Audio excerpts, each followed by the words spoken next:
So in this video, we're going to sit back and we're going to talk about resealing an aquarium.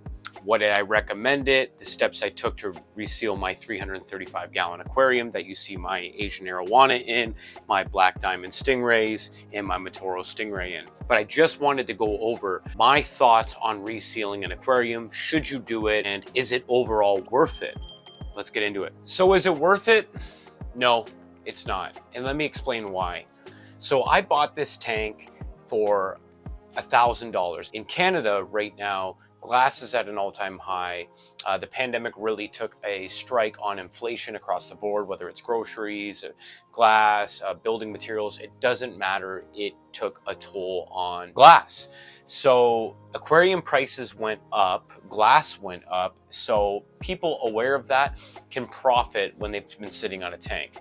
Saying that, I felt given either spending $10,000 on a tank or buying a tank for $1,000, taking a gamble, resealing it, and just kind of going through those steps, I felt like this was what I needed to do for myself budget-wise to get into a big tank to house some of my monster fish or my So the 335-gallon tank, it houses a super red Asian Arowana, 2 black Diamond Stingrays, a male and a female, with hopes to breed them both from different parents, and a Motoro Stingray. I have plans for the tank in terms of stocking, and I have figured it out, but I'll go through that in a later video, so be on the lookout for that.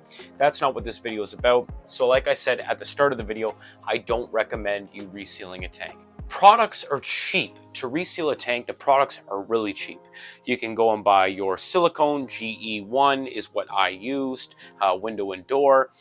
It's a very safe product to use for aquariums. Other ones that you can use, there are a lot out there. Some even say aquarium safe on them, but in my case, I just used GE Silicone 1. And I resealed the tank. In terms of resealing the tank, I did do a nice strip of tape. You can watch a lot of videos on how to reseal a tank on YouTube. King of DIY has some very good tutorial videos on resealing a tank. I also reached out to friends on their best tips and tricks to reseal a tank, and they gave me great advice. So the tank itself, as you can see, not bad, right? Under this sand, I botched it completely. Now, does it hold water? Yes. Has it been up and running for roughly a month or a month and a half? Yes. Saying that, at the end of the day, it is a big risk. 335-gallon tanks, when you do have a leak, typically it's going to leak slow and it's going to kind of go from there and you can really get at it. What I do recommend you getting is a leak detector system, and you can find that online on Amazon and a bunch of other places as well. But in terms of the tank, you can see that it is holding water. So it did have 2 overflows, one on each side. What I did is I actually plugged them because I have 3 FX6s running the tank right now. Is it enough filtration for these fish? Yes, it is. I will be moving over to a sump system in the future, which I will document that as well. Did I document the reseal of the tank? I did not. I did not document it. I was so focused on getting it done, I really didn't take any footage of the process of how I resealed this tank. But you can hire professionals to reseal a tank. It is relatively expensive if you want the job done well. A lot of them want you to bring the tank to them, and this tank is really heavy, so I decided to do it myself. And when you do test a resealed tank, you're definitely going to want to fill it a quarter of the way up, let it sit for a few days and see if it holds water. Then you're going to go halfway up, let it sit for a few days, see if it holds water. He's a camera hog. Get out of the way. Get out of the way.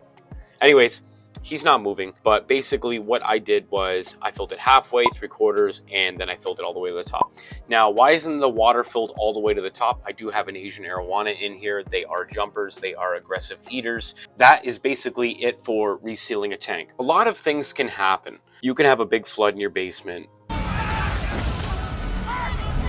or in your house. It can cause a lot of damage. So definitely check your house insurance. You know, will this last for a year, 3 years, 5 years, 10 years? I mean, I hope so, but you know, I'm still scared of this tank in terms of leaking. And when you have big fish like this. These guys are still pups, and my Motoro over here is still a pup. My Asian Arowana is roughly 12, 13 inches. He is starting to hit a growth spurt being in this tank, which is really nice. But in terms of the tank itself, I'm scared of it. If there is a leak, I do have a plan. I have totes in place to extremely large totes to house the fish while I figure it out. Is it better than spending $8,000 to $10,000 on a brand new custom build?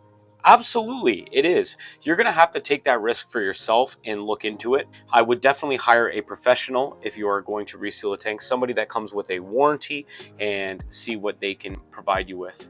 So, and if you're wondering what those stickers are, those are my son, my 6-year-old son. He decided to draw some stingrays and tape them onto the stand.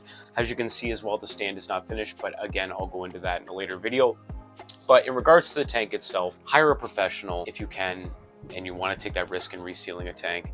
When you're talking about smaller tanks, 55-gallon tanks, 75, 20-gallon tanks, I would highly recommend it because you can really get a bargain on the tank, if not get the tank for free and then reseal the tank yourself. But in regards to a larger tank, anything over 125 gallons, I would definitely try to look at other options if you can. If you're seasoned in resealing aquariums, it's definitely for you. But I would highly recommend to look online, check it out yourself, and see what the best course of action is for you in your budget. In regards to the fish, they are doing well, they are thriving, and of course, I'll give you a little montage of the fish swimming in peace. We'll go through that. I'll show you that at the end here. Until the next video, if you enjoyed this, please like, subscribe, comment below. It really means a lot. Any feedback that you want to give me on the video, please follow me over at Aquarium Talk TV. You can DM me directly. I'll see you in the next video. Take care. Oh yeah, I forgot to show you the fish. Enjoy the fish.